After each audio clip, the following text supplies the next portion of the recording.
Nothing really prepared you for the actual moment. When you broke the news to them, how do you even find the words to say? I was procrastinating until I could wait no longer. So I sat them all down and I said, Mommy has something to tell all of you. A lot of times we just want to be this Wonder Woman.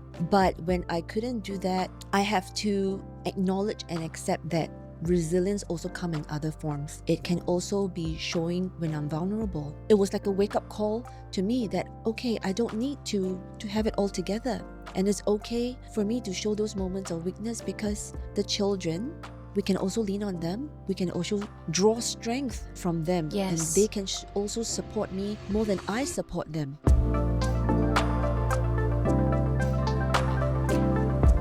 Welcome to In Motherhood, where every story matters. Today is a special series where we combine motherhood and breast cancer, where resilience takes different forms.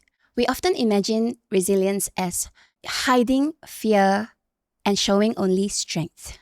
But today we would like to speak to Susan, who has chosen differently to show up not in silence, but to show up in hope, strength, and tenderness. Susan, thank you for joining us today. When you first received the news that you were diagnosed with breast cancer, I can only imagine how life has shifted for you. We would like to hear a little bit about what life was like before you got the news. So I have 3 school-going children, and just like any other family, it's actually beautifully ordinary. In the mornings, it's always noisy, chaotic. Someone's always missing a sock, finding their homework. We're rushing through breakfast and out the door. So my husband, either my husband or myself, will be the ones ferrying the children. And once they're home from school, we will be, once they finish their homework, then it was up to them to decide how they want to spend their afternoon. They could be biking, they could be splashing in the pool, they could be making a mess in my kitchen, they could be baking, they could be, if they want a quieter afternoon, they will go to the library as well. So it's always different activities and it's these little moments that makes it precious, that make this journey even more meaningful. Hearing about how socks go missing. On my recent trip to China, I was digging through my laptop bag. I was on a solo trip, just alone, and digging through my laptop bag, and I found, lo and behold, a sock. And it was my son's sock, and it obviously made me chuckle because I'm like, oh yeah, this is the little moments where we're like, yes, I'm a mama, even though I'm on a solo trip. Yeah. Well, it was, hidden away, and it probably does not fit him anymore. But yeah, thanks for that. That really made me laugh. So hearing all these like ordinary moments, it makes it so much more precious, especially knowing what came next. Could you take us back into that moment where you first heard the news? Yeah, so I went to a doctor's appointment alone to get the results. We didn't expect anything. The doctor said that they found something. They're not so sure. Could be something, could be nothing. So we went for more detailed scans and tests. And then when the results came back positive, and I found it was an aggressive form of cancer, I was trying to process all that on my own before I could share the news with my husband. How did you process that? I was spending a lot of time alone, just thinking through, what did I do? What did I not do? Why is it me? I don't wish upon anybody else, but what went wrong in my choices that led me to be, the one who had the cancer? The famous why me? Yeah, why me? So it was really like going through the 5 stages of grief, except that I was between anger and disbelief all the time. It's just wave after wave of going between back and forth, these 2 emotions. I think that really broke me down. And just finding how we are going to be together as a family. It was also difficult because my children are still very young. I have 3 primary school children. How old were they then? They were 5, 8, and 10. And that's what makes the news even harder because they're so young. So I borrowed some materials from the oncologist. I asked for pictures and asked for materials if I could share, with little children. And she did. And I also bought some books on how to communicate and share this news, especially with younger ones, preferably with more graphics, right? But nothing really prepared you for for the actual moment When you broke the news to them. when you have to share the news. How do you because- even find the words to say, right? Exactly right. And I was procrastinating. I was pushing it right to the last minute because I would be thinking, not today, maybe tomorrow, maybe tomorrow, maybe tomorrow, until I could push it no more. And it was the day before my chemo starts, and I knew that I could wait no longer, and that has to be the day. So I sat them all down and I said, Mommy has something to tell all of you. So when I say that, they they sort of knew something's up. And my daughter, you know, ever so mature and ever so sensible, she's like, do you have cancer? And then I just froze. And I- Children, they know. Huh? And I said, how do you know? She said, I saw your Google searches. And then I'm like, okay, busted. You found me. And then she started crying. She said, are you going to die? And I said, no, not yet. The doctors know what they're doing. And the moment she started crying, my number two started crying too. And I think it was quite deliberate that I left the TV on. So my youngest was only 5. He was looking at their siblings and at me. So it was this very gut-wrenching scene where we were all just crying together and hugging. And then he was just 5. He's like, why are all of you crying? What's the matter? What's going on? So he doesn't understand, right? And it's difficult for me to at that point tell him everything is okay, because I didn't at that point believe that everything is going to be okay too. But being the mother, I always have to put up this stoic front, like, I got this, everything's under control, you guys don't worry, I will still be me. And that was more of the message I was trying to send to them. Thank you for sharing such vulnerable moment. This really brings me to wonder, could all of them understand what was happening when you shared the news with them? What was their reactions like? You said both of them cried, so they understood. Yeah, And then the youngest was perhaps Yeah. a bit too young. correct. To be honest, I think my number two at that time, he didn't really understood, because we have actually just celebrated his birthday party. And I made it like, nothing was happening. Life was Yeah, normal. life was normal. And he also, this is a new word for him. So I don't think he understood the severity of it until when my daughter started asking questions if I would make it. And when he saw her reaction, then he realized that, okay, this could be serious. And that's why the tears for him as well. Was there something in their faces that stood out to you, or something they just said in that moment that you remember because it was such a poignant moment for you? No, my daughter just, when she asked, are you gonna die? And then she quickly just hugged me. And that moment was very precious, because I was afraid that the next day when I go for the treatment, if it could possibly be the last hug, I don't know what is good the future holds. Yeah, correct. This is a big question mark for me too. Everybody said that, it's a tough illness to beat, but I don't know how much my body could take as well. Were you worried about how much you should show them?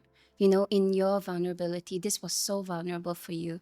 But going through the treatment and the surgery that came after, what went through your mind? The number one thing was I want to make sure they're okay, both physically and mentally, more of the mental. I want to make sure, because I have a lot of treatments ongoing. At one point, I wanted them to see that nothing changed.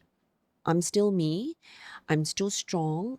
I can still protect them. I can still shield them. And this is what all mothers want to do, right? We want to protect them from as much as we can. But when the treatment really started and I realized that I was on the bed a lot, I was resting most of the time, I couldn't even, walk them to the door when they are off to school and then wave them goodbye. I couldn't even do that.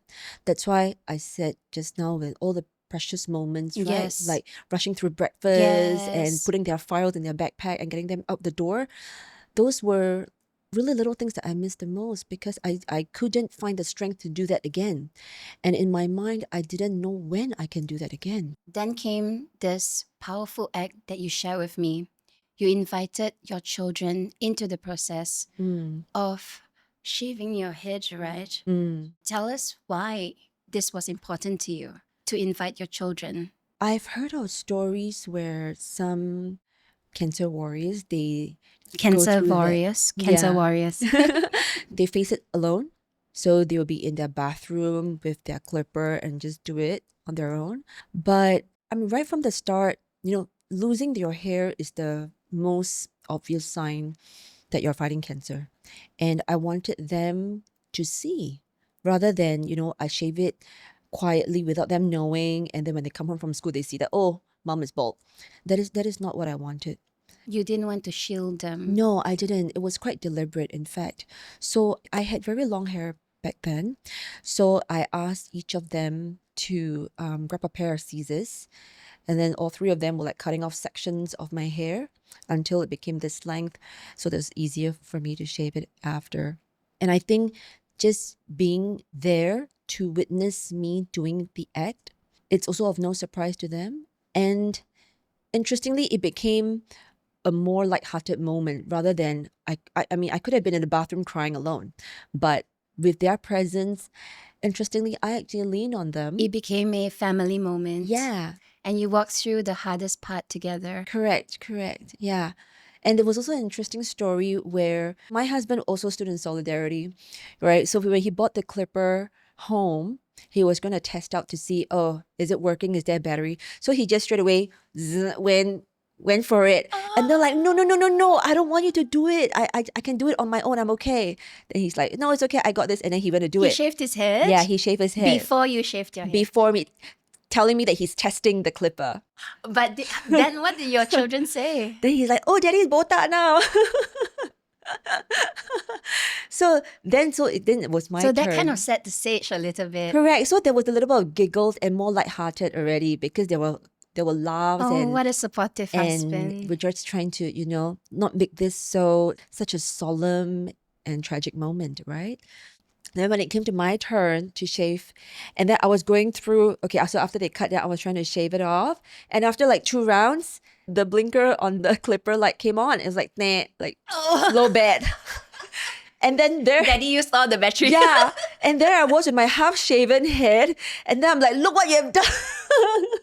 Oh, So that's it's just so cute. just giggles all around. So at least, so I was actually really happy. You felt the support and Yeah. the love and the care. Correct. That- It became that moment. That no matter what, you have your family with you and they're going to be there to walk you through it. Yeah, and there was the moment to remember rather than it was the moment where I'm in tears and I cry. Actually, in fact, there were no tears because I was just laughing throughout that moment. And what about your children that, like you saw resilience in them?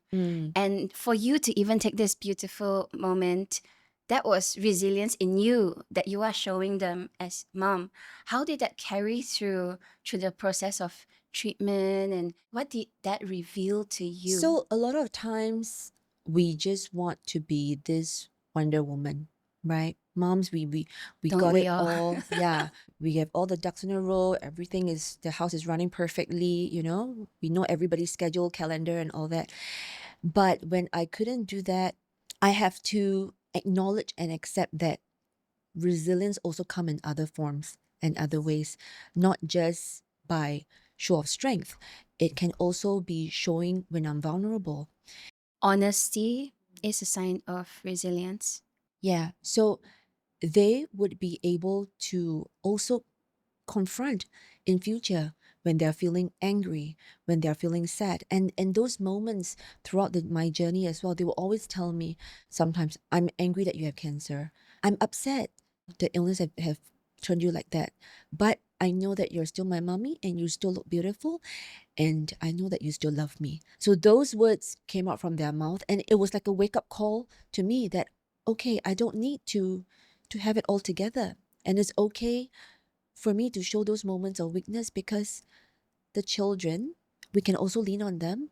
We can also draw strength from them. Yes. And they can also support me more than I support them. Yes, they are stronger than we give them credit for. Yes, exactly right. So you were painting the picture where you were mommy, you were taking care of them, you were raising them, and you had all this strength, you were running around doing everything. And when the diagnosis hit you, basically you couldn't be there for them and you lamented that battle. It was like an inner battle within yourself, right? Because Mm. the mom is usually the glue and the pillar, the backbone of the family.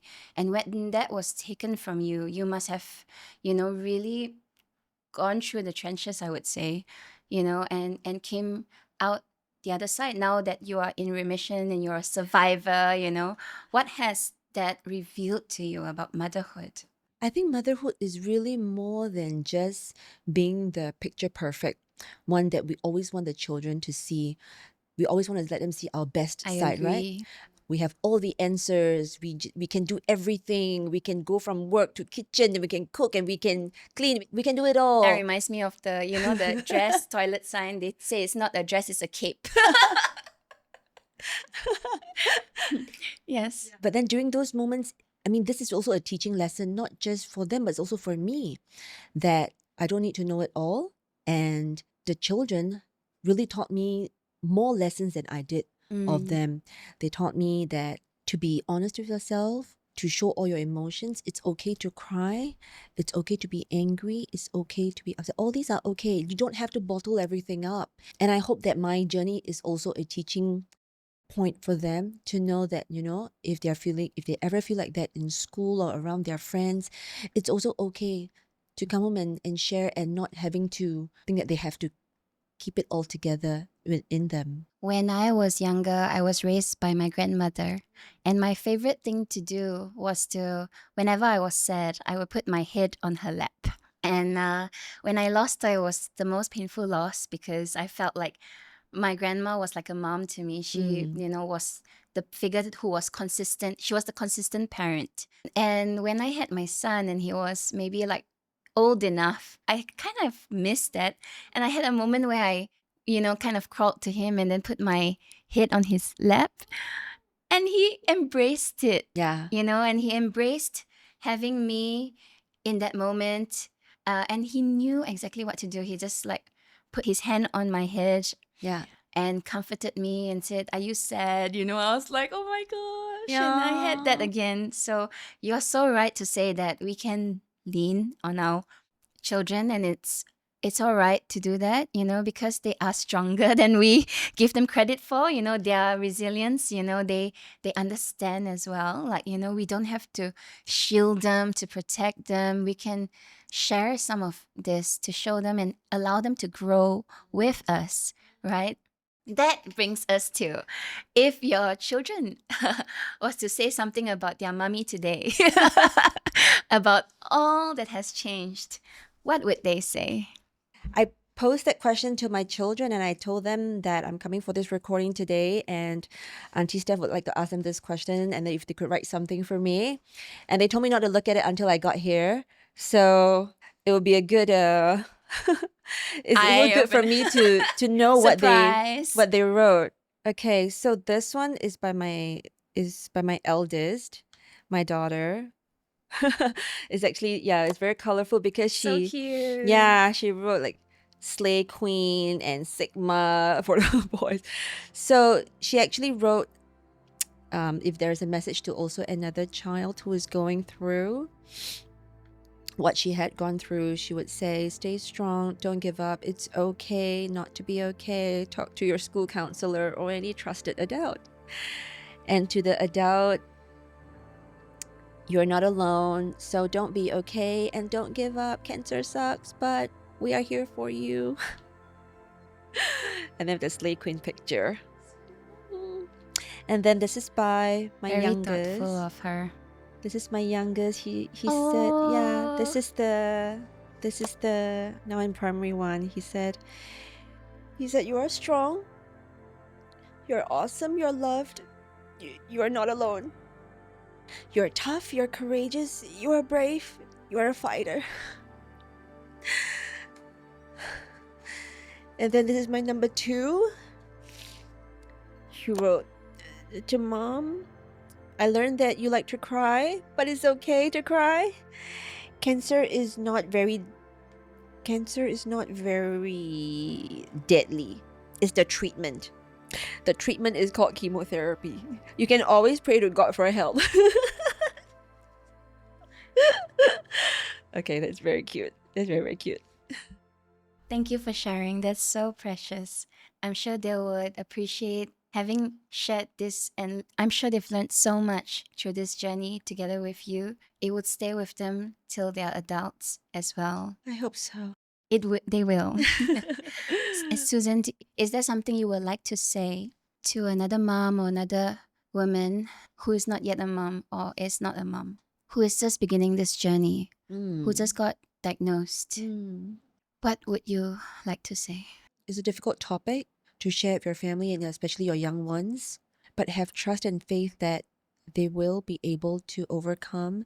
Resilience is relational, is built on love, is built on family, is built on the support system that you have.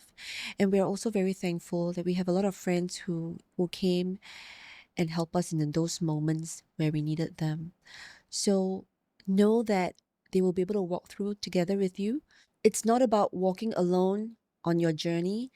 It's about having somebody to walk alongside with you and knowing that even in those tough times, your children doesn't forsake you. They will continue to love and walk through those moments where you needed them. I think that would be a very beautiful thing. Susan, thank you for opening your heart and inviting us into your story and your journey. This has been a pleasure to host you because In Motherhood was created to send light and hope to others who might be going through the same journey. And your story really reminds us that motherhood isn't about perfection. It's about presence, truth, and love, even in the hardest moment. Strength and vulnerability can live side by side. You don't have to hide the fears, you don't have to shield and protect your children. They are more resilient than we give them credit for. And by telling these stories, we hope and believe that we will pass on tenderness and strength through the generations. And I'm sure your children will be so proud of you and rooting for you back home when Mama is here sharing her story today. Thank you. Thank you. Thanks for having me. You've been listening to In Mother Words, where every mama has a story that matters. Thank you, and I'll see you in the next episode.